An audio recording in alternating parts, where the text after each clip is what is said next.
is going to undermine our readiness to go to war. This is extraordinary. California Democratic Congresswoman Jackie Speier speaking out passionately about a growing scandal surrounding the Marine Corps. Some Marines reportedly posting naked pictures of female Marines, veterans, and other women on a secret Facebook page without their knowledge or consent. Speier today introduced legislation to that would make changes to the Uniform Code of Military Justice to try and prevent something like this from happening again. And the Congresswoman joins us now from Capitol Hill. Congresswoman, tell us more about what this bill would do. And it's important to note these were a few Marines, and this action is not the action. It is certainly not condoned by the Marine Corps. It's not condoned by the Marine Corps, but it is a reference to the fact that back in 2013, I alerted the Marine Corps to the fact that there were websites that were demeaning to women who were service members, that were hostile and created an environment that was, in fact, going to impact the cohesion. So fast forward 4 years, we're now looking at 30,000 pictures and 30,000 persons who are on this website. We've been told that there are 730 active Marines who are on that website and another 150 in the reserves. And they identify the women by rank and location. Many of these pictures were taken without the consent of the service member who was pictured. Some of them were taken in intimate relationships, but never with the consent to distribute them. And so this particular bill, which is going to be a bipartisan measure that we're introducing tomorrow, is going to give the authorities in the Uniform Code of Military Justice the ability to find that they have violated the law when they distribute without consent. The Daily Beast spoke with former Marine Marshall Childs, and a spokesperson for the Marines United Facebook group seemed to blame the photo sharing basically on the fact that, you know, this is what you get when you allow women in the military. That was the spirit of the statement. What do you make of that? Well, that goes directly to a culture has been allowed to fester, particularly in the Marines, because they did not want to integrate women who were capable of serving in the infantry.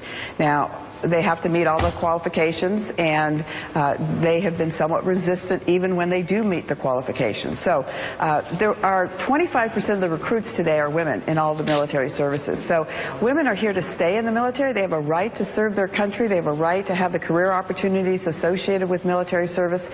And it's time for the Marines who haven't been on the same page to get on the same page or get out of the Marines. Well, the Marine Corps Commandant, General Robert Neller, he actually had this message for female Marines during a hearing that took place earlier this week.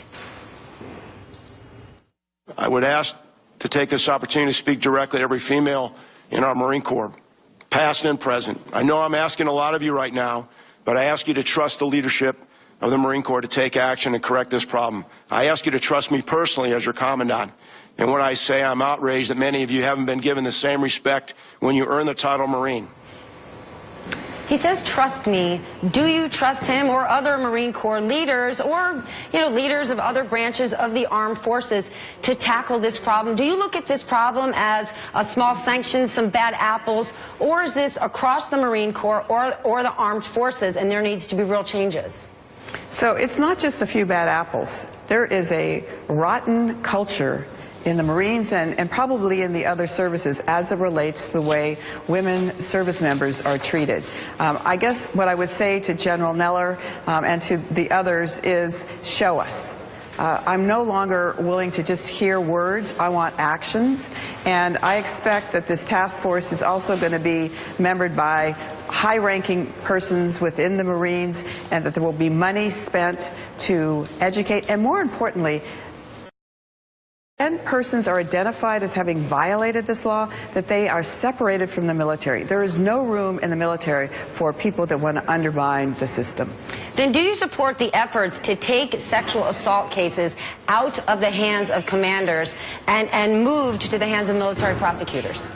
So I've been fighting that battle for over 6 years and introduced the first legislation that would have taken these cases out of the chain of command. We have fought that battle. We have not been winning it to date because there are so many members of Congress who want to give the military a chance.